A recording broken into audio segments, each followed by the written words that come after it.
نفهم من جمع المال وجمع الملايين، من حرام أو من حلال من سئلانين. We started talking about the subject of the deal. That means, in other words, we're talking about money. We talked about the deal itself, that's the contract, how to word your contract. We talked about the dealer, and there are at least two dealers. Depends on the deal, the type of deal you're doing. There are some deals that require three or even allow for more than that, like debt transfer requires three dealers. And partnership allows for more than two, even more than three dealers. Now we're talking about the subject of the deal, which is the money. So the Arabic word for money is mal. Mal. It is said that money is called mal in Arabic because of the mail that people have for it. And mail means inclination. The verb is mala. Mala fulan, he inclined, so-and-so inclined or leaned towards. Mala yamilu maylan. So money was called in Arabic mal because of people's mail towards it, their inclination towards it or for it. And we said that money is of two types, naqd and ard. Naqd is gold and silver. What kind of gold or silver? Just the substance itself. Not necessarily in the form of coins, or in the form of jewelry, or in the form of blocks, bars, bricks, or in any other form. Just the substance of it. That's naqd, gold and silver, and they are weighed, they are measured by weight. They are measured by weight.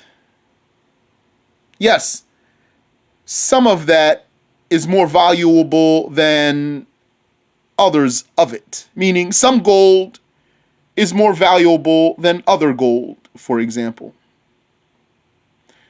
But that's different from the perspective that we are addressing now.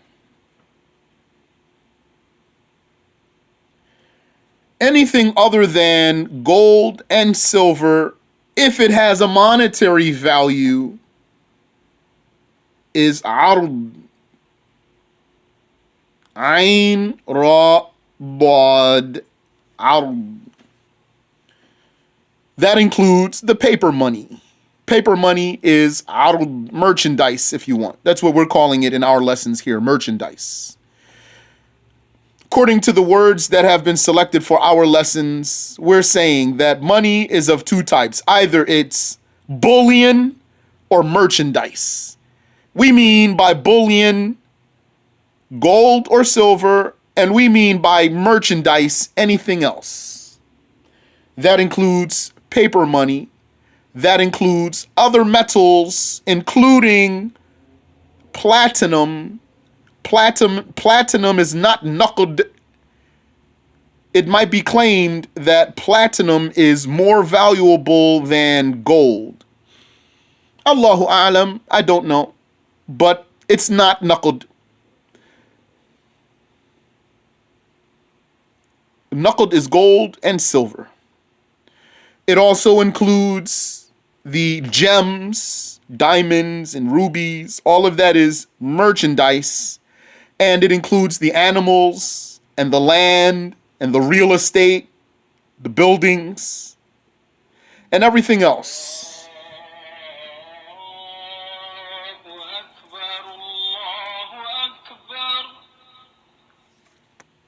if something does not have a monetary value, then it's not called mal. It's not money.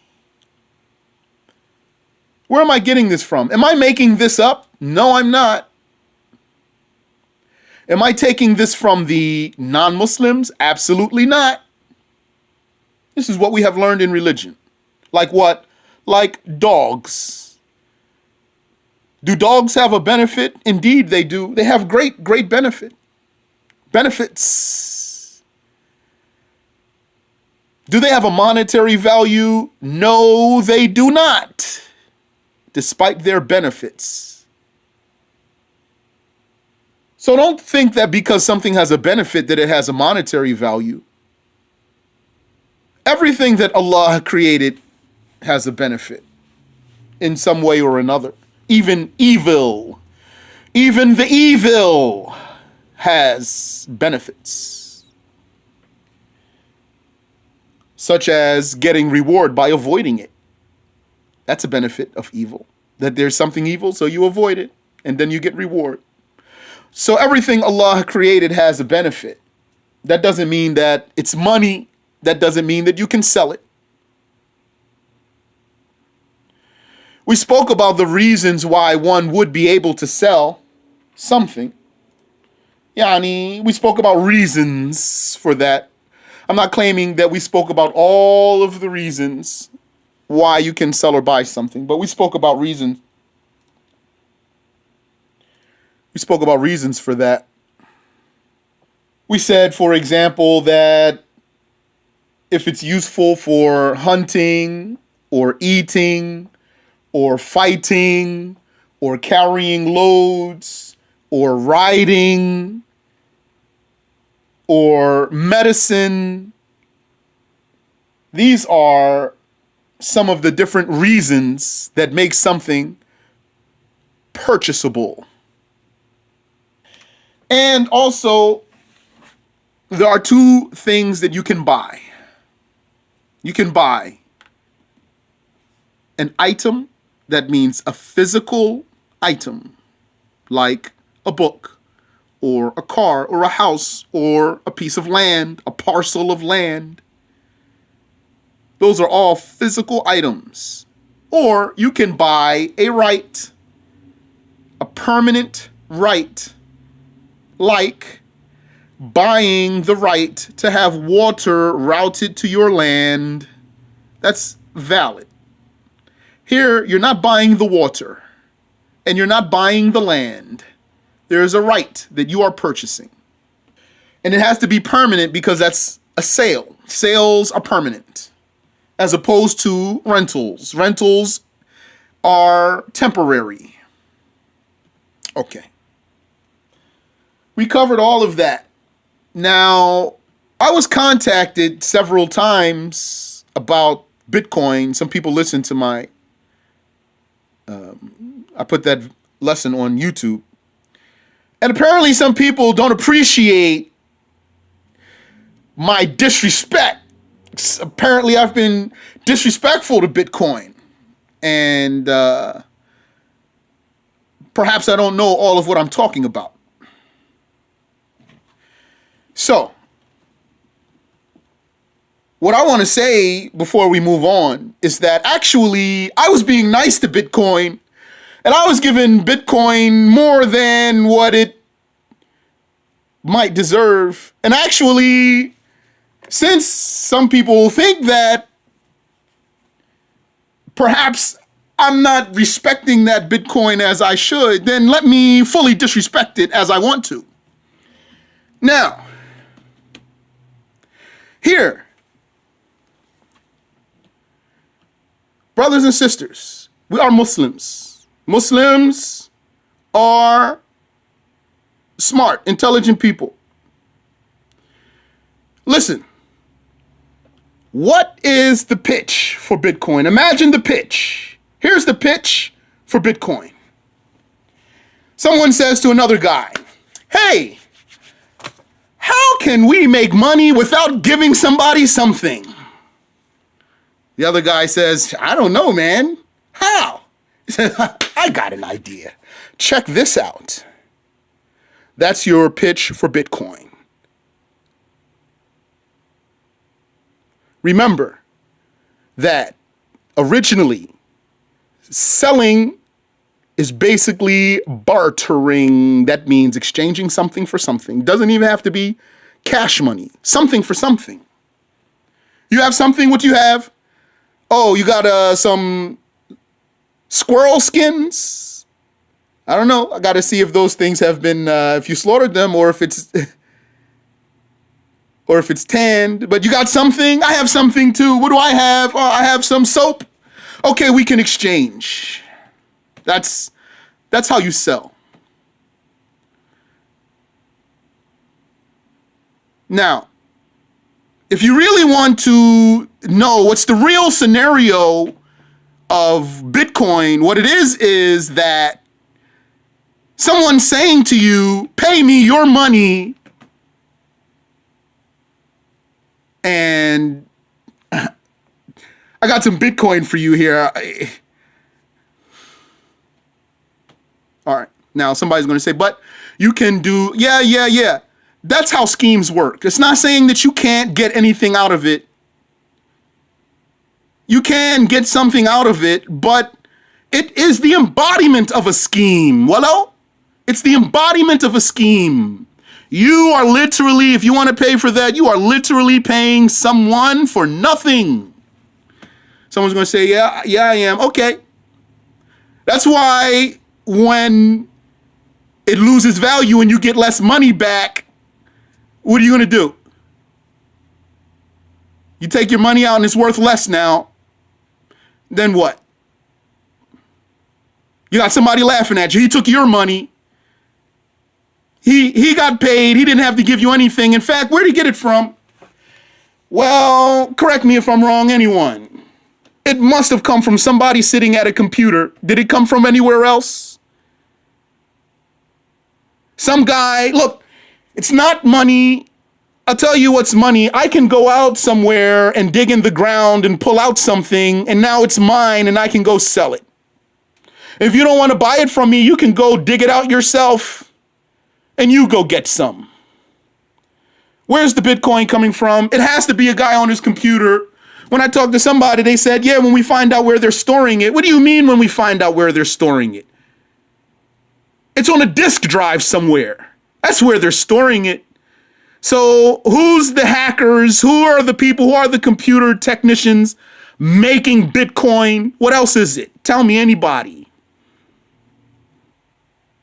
It's a piece of code, like the brother said.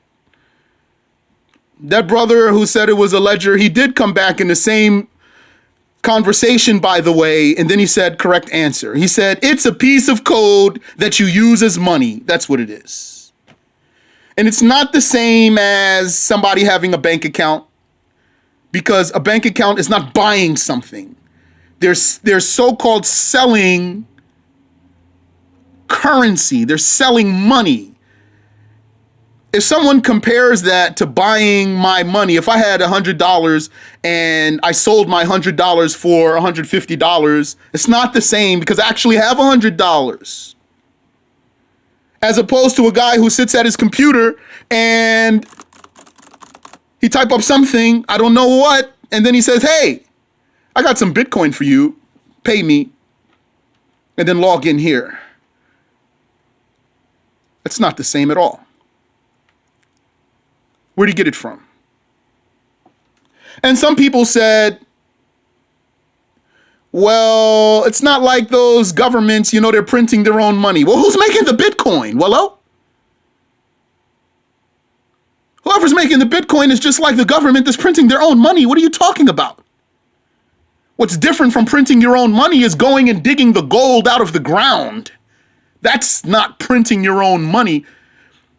What happened to California? Used to have gold until they dug it all out, right? Now they can't find anymore. That's money. That's mining. Not sitting at your computer making codes. That's not mining. And then turning around to someone after you made your computer code and taking his money for your computer code. Now, I'm not saying all of that to say don't use Bitcoin, because I wouldn't have said it in the beginning if I was not going to say it now. If you find a way to benefit from it in a valid way, then do so. But don't act like it's something that's like that. It's not like that.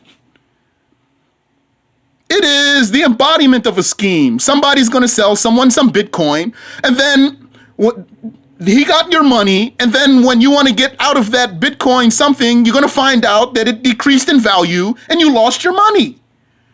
The guy who took your money, he has your money. And you don't have your money anymore. Now you got less. If you got more, so be it. Maybe you'll get more. Maybe you won't get more. نهى رسول الله صلى الله عليه وسلم عن بيع الغرر. The Messenger of Allah sallallahu alayhi wasallam, he forbade the risky deal.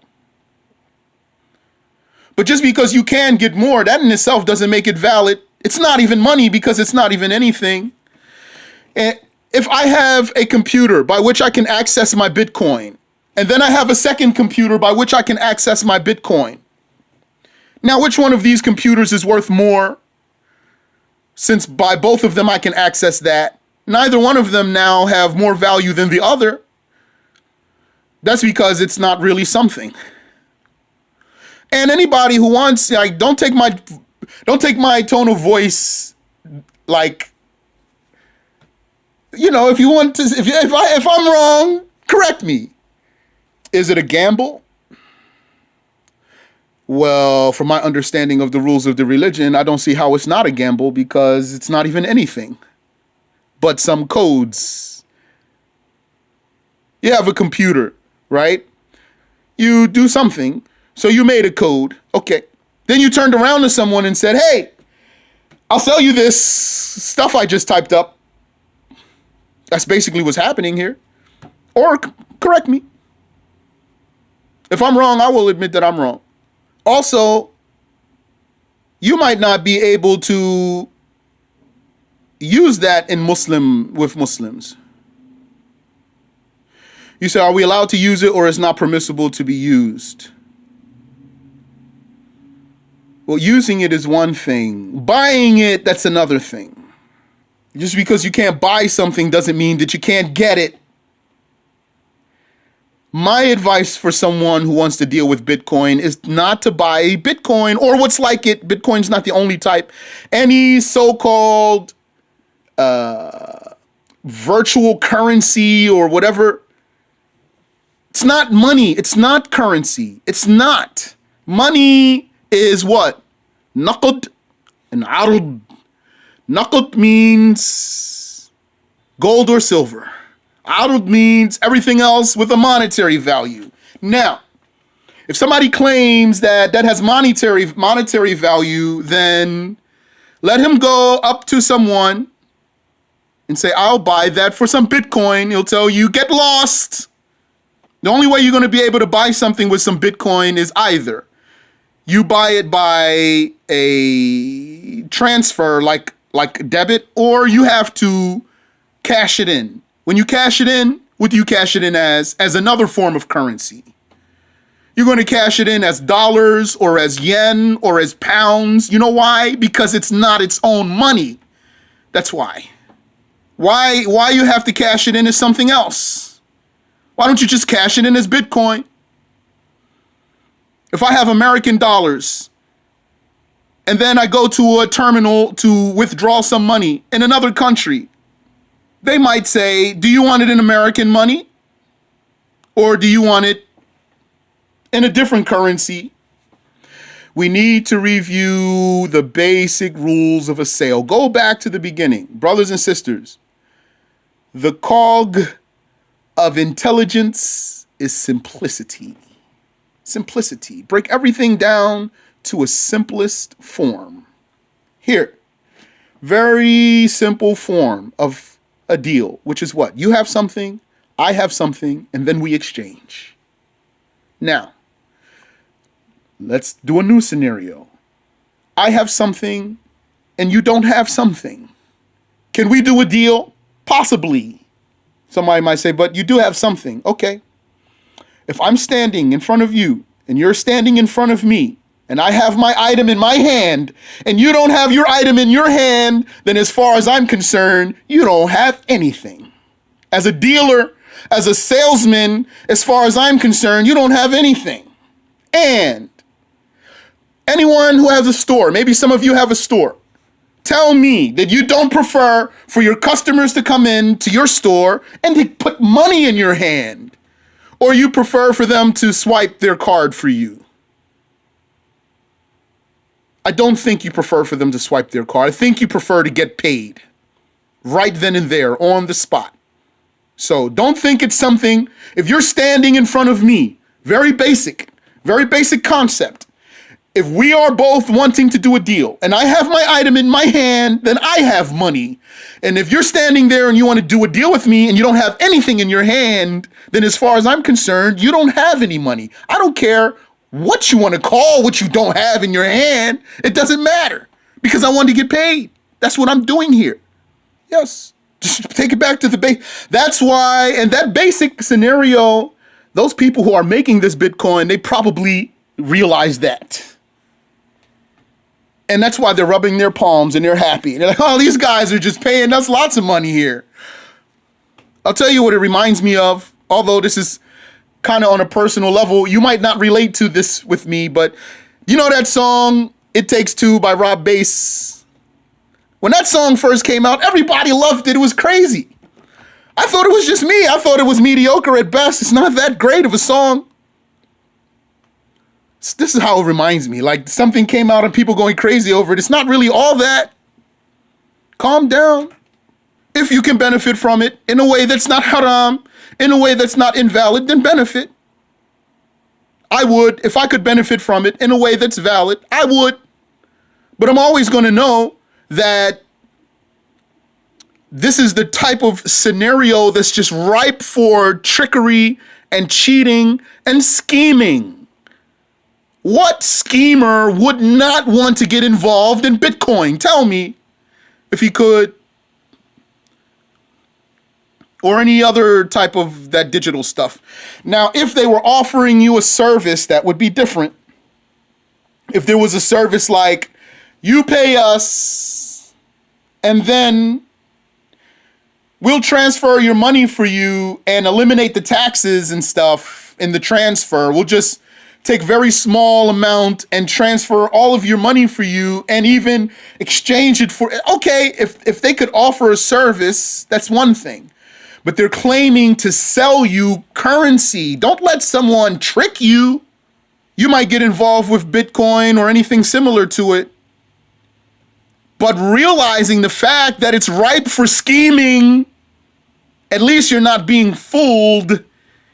Or you might be involved in something like that without even realizing that it's ripe for scheming, and you think it's just so nice and so profitable, and then you'll be the one who's getting tricked, possibly, if things go wrong, if whoever sold it to you skedaddles with your money, and then you want to cash your Bitcoin in, and you find that it's worth maybe nothing. Maybe you go to some people and they say, this is nothing here. You're not going to buy anything here with that stuff. Just because it's spreading now, that doesn't mean that it's going to be the next big thing and it's going to stay, because giving someone something for nothing is not sustainable. Some people said, well, these governments, this Bitcoin, you know why it's better than what these governments do? Because these governments are just, whenever they run out, they just print more money. Okay, well, the people who are making Bitcoin, what are they doing? What are they doing differently? Just typing up more Bitcoin? What's the difference? Or some would say, these governments, when they transfer the money to another country or into another currency, they tax you and they do this and that. All right. And then Bitcoin, they don't, or what's like Bitcoin. I'm just saying Bitcoin, that's just the default. It means whatever's like it. It's all the same thing to me. If I'm wrong, just let me know. A piece of code that people are using like money. So what's the difference here? Really no difference except that whoever's making that Bitcoin is just not doing that taxing. If they wanted to, they would. Really, there's no difference. Except that at least the money is real. I'll take real money in my hand over some Bitcoin any day. Personally, that's me personally. And all the people I've talked to until now, this is numerous people, all of them until now, they all have some form of ambiguity in what's going on here. But really it's simple. It's not so ambiguous. Just break it down to its simplest level, which is what? It has to be a piece of code. What else is it? They're not digging it out of the ground and it's not falling out of the sky. So where's it coming from? And don't let people use words that aren't real, like that don't really apply. They mine, like people are literally saying they really mine it. No, they don't. You're not going to lie to me. You could tell that to somebody else. They don't mine it. If you ask a person where do they keep it, he might not know where do they keep it. Who makes it? They don't know who makes it. What is it? They don't know what is it. MashaAllah. It's not just because you can make money off of it that means it's halal. It's not just because you can make money off of it that means that religiously it has a monetary value. People make money off of dogs. A lot of money. Some of those dogs are considered very, very valuable. And religiously, they don't have any monetary value. Don't think about these matters like how the kuffar present them. You won't understand the religious rules if you think that the kuffar are on point with what they are doing a lot of times. The way they do deals is very muddled and mixed. They'll do one deal is mixed with a loan and a rental and a sale, all of it mixed together in one thing. And it will be invalid. And they put conditions that aren't valid, and they make things that are not even worth anything very valuable. It's like, for example, grammar. If you learn some nahu in Arabic, and then you want to talk about it in English. You learned it in Arabic, but you want to talk about it in English. Don't try to explain it like the way English grammarians talk about grammar, like a noun and a pronoun and a verb, and it doesn't match. It doesn't match. The way the kuffar talk about dealings and economy and all that stuff, and the way we do, they don't match. So don't think that those people are on to something. They are on to something, and they're going to keep doing it either until it dries up or until it goes south, as they say. It's the next big thing. It's the snake oil of the old days. You know, a guy in a traveling little thing. He has a donkey and he has like a thing with all his medicine bottles. He has the snake oil and he has something else. He'll cure all your sicknesses with some type of tonic. That's what we're dealing with here. But if you can benefit from it in a way that's not haram, benefit. But don't be tricked and don't think it's something that it isn't. Do you have any question that I can answer for you? You said diamonds, gold, copper, etc. are mined. Yes. And other things that they pull out of the ground. Places that take debit, if they're not big stores, like big conglomerates, a lot of those places, you can't even use your card unless you buy a minimum amount. They want the cash. They don't want you coming into their store buying $2 worth of stuff off a debit card or 50 cents worth of stuff off a debit card. It's not worth it for them. They want the money because that's better. Anyone who just think about that a little bit would know that. So if you want to pay someone for nothing, طيب. So let's talk about exchanging. The author said, there is no limit imposed on gain or loss. That means you can make as much or lose as much as you want in a valid sale. That means if you want, you could sell your house for a penny or a nickel or $1. If you want, you could sell your pencil for $1,000, $1 million. There's no limit imposed on gain or loss without lying, cheating, or sinning, except in sales that are subject to usury. I'll come back to that. No limit imposed on gain or loss. That's superior to capitalism and is superior to communism. Islamic dealings, Islamic economy is superior if it's done right to capitalism and communism. As for the capitalists, they're cheaters. They're cheaters. They say, free market. But not when it comes to copying somebody else's thing. Then no, it's not free anymore. Even though they really don't have the right to stop people from copying what they own. If I buy a book, it's mine now, not yours anymore. You don't own that book anymore. If you don't want me to copy it, don't sell it to me. So they're cheaters. And they have other practices like that. Capitalism is built on taking advantage, and then everywhere where somebody could be really actually a formidable competition, you cut them off. So they break up what they call monopoly. They break it up. If a company gets too strong, they'll break them up by force, break up their company. And they'll tell you can't buy this, you can't do this, you can't sell for more than this. So they're just cheaters and sore losers, actually. And Islam didn't do that. And as for the communists, they act like you don't even own anything and that whatever you have belongs to everybody. And then there wouldn't even be a need to work.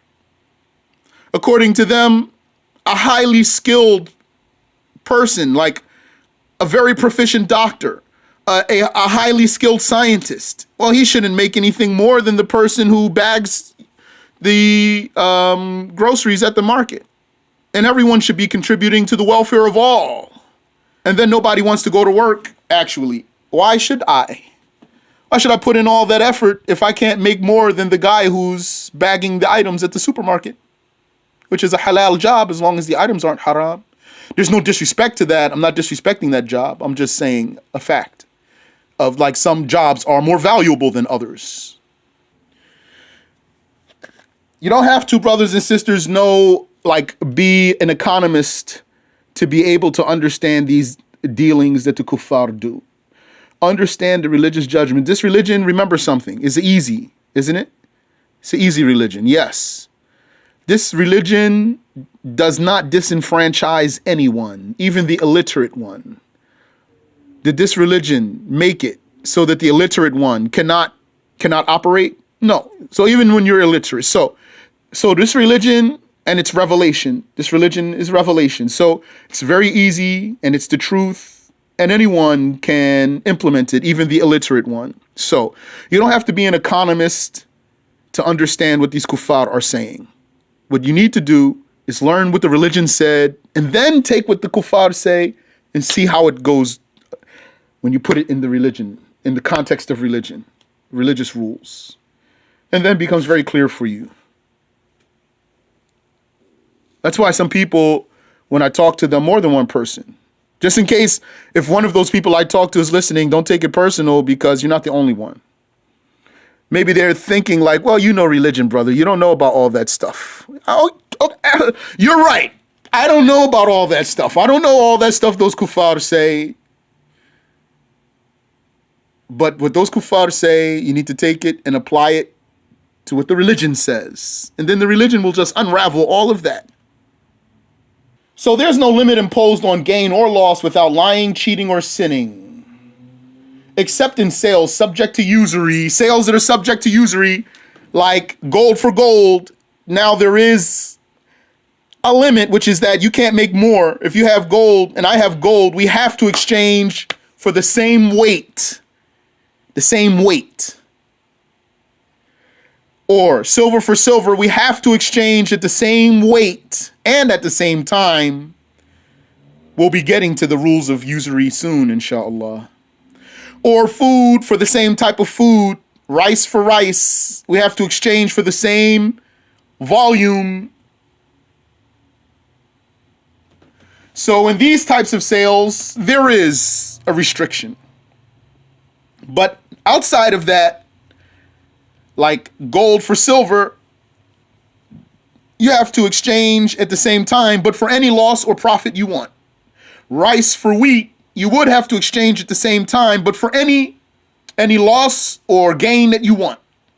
You said the exchange between gold and or rice with rice are like this because this was the case at the time of the Prophet sallallahu alaihi wasallam. No, actually the Arabs didn't know that type of deal.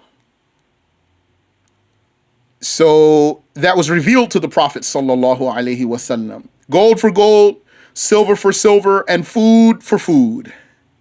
3 types of things are subject to riba in sales: gold, silver, and food. Then you might be selling gold for silver or gold for gold or silver for silver. Or you might be selling a type of food for the same type of food or a type of food for a different type of food. So if it's gold for gold or silver for silver or food for the same type of food, they have to be equal in measure on both sides and exchanged at the same time. If it's gold for silver or food for a different type of food, they have to be exchanged at the same time, but they don't have to be equal in measure. And then you can have any amount of profit or loss you want. And if it's not gold, silver, or food, then it doesn't have to be exchanged at the same time, and it doesn't have to be equal in measure. Someone argued about, they made a point, about the Bitcoin. They said, well, like you can counterfeit the money. What kind of argument is that? You can counterfeit the money. If somebody's actually not even giving you something in the first place, how is that harder to counterfeit? Subhanallah wa bihamdihi. Yani, how is that less fraud? How is that safer? How is that a safer avoidance of fraud? Someone could give you fake dollar bill, okay, but if you know how, at least you can scratch it or hold it up to the light or something or put a marker over it to test it, as opposed to you literally giving someone your money for nothing back. How is that safer for fraud? That's right up a fraudster's alley. That's right up a schemer's alley. Just like those artists which their deal is not valid, being a singer, getting paid for that and stuff like that. And they do all what they do, and then they turn around and find out they don't even have any money, nothing. And whoever they were dealing with, he skipped town. They can't even contact him. That's another thing about the Bitcoin. How do you receive it? How do you receive it? The other side, they received yours. They got your money. They might have even cashed it in and put it in their pocket physically. How do you receive that? Sometimes one side must pay up front while the other must deliver later. So we'll talk about that. You said, but if it's the same item, can we delay? Like what, you mean? Like paper money for paper money? Food with food. If it's the same item, can we delay? No, absolutely not. No, you cannot delay. Food for food, you cannot delay. And if you have anyone that you know in prison, remind them about that judgment, because they deal with food mostly. They sell food for food with a delay and an increase. They do both of those. He'll go to a guy and say, let me buy that bag of chips for 2 bags of chips to be paid in a week. Invalid and invalid. And haram, major sin.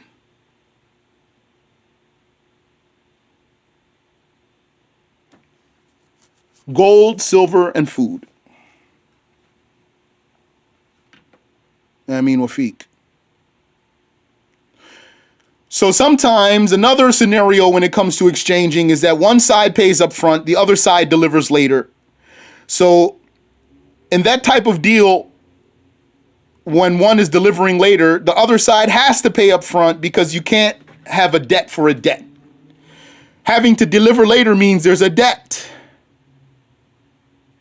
And you can't sell a debt for a debt. So when someone's delivering later, that means it's a debt. Then you need to pay now. Don't pay later and he delivers later. That won't be valid. We'll come back to talk about that. Sometimes exchange itself is forbidden, like a debt for a debt and meat for animals. You cannot exchange one for the other. And sometimes all delay is forbidden, meaning there must be upfront payment on both sides. Like when specific types can be exchanged only under specific conditions, special conditions like gold, silver, and food. And those are the details of usury and sales. And then the next section right there is usurious sales.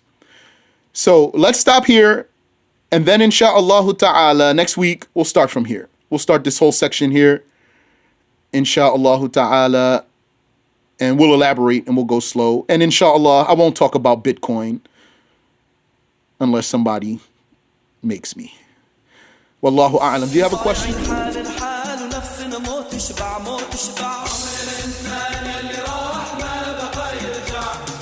يلي بده يعيش مرتاح بالمكتوب يطلع